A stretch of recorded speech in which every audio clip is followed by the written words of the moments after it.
mudmen, bog devils. Those are just the most pleasant names our fellow northerners have for us, the crannogmen who live in the swamps of the neck. Because we do not live in castles like them, because we do not farm like them, because we are not tall or rich like them. But through our veins flows the same blood of the first men, and, at times, maybe something more. We still live much as they did, on floating islands in houses of thatch and woven reeds. We fish, hunt, and tell our children of our heroes. The knight of the laughing tree who fought in the year of the false spring. The last marsh king who challenged the Starks and lost his crown and his daughter. And other stories, older still, since lost to the world. The neck was not always a swamp. In the Dawn Age, it was as dry and fertile as the rest of the north. But during the war with the first men, the children of the forest brought down the hammer of waters on the neck, trying to break Westeros in two.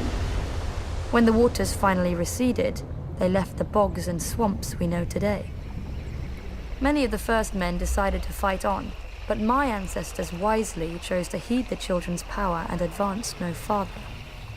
They beat their swords into frog spears and fish hooks, and settled a land forever devastated by the folly of war. Unlike the rest of Westeros, we keep no garrisons and raise no soldiers for petty spats with our neighbors. Our land protects its own.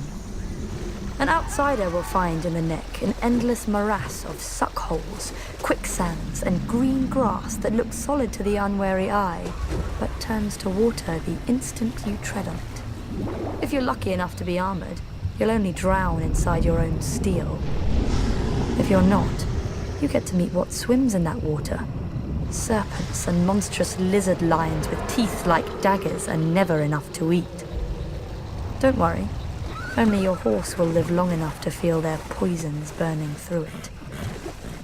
If you somehow survive all this, you may find that a well-placed dart can be as deadly as any blade.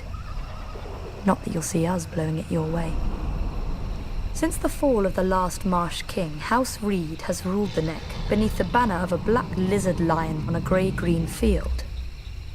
We are not wealthy, powerful, or known even to our own countrymen. Our home, Greywater Watch, is no castle you've ever seen. And seeing it once does not mean you'll ever find it again.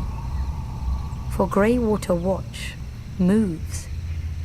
Many would-be conquerors have died trying to find us. With war all around and our Stark Lord besieged on all sides, many more will doubtless soon try. They will look at us on a map and see a stranglehold for the north. And they will forget that the sea itself once entered the neck, and not all of it returned.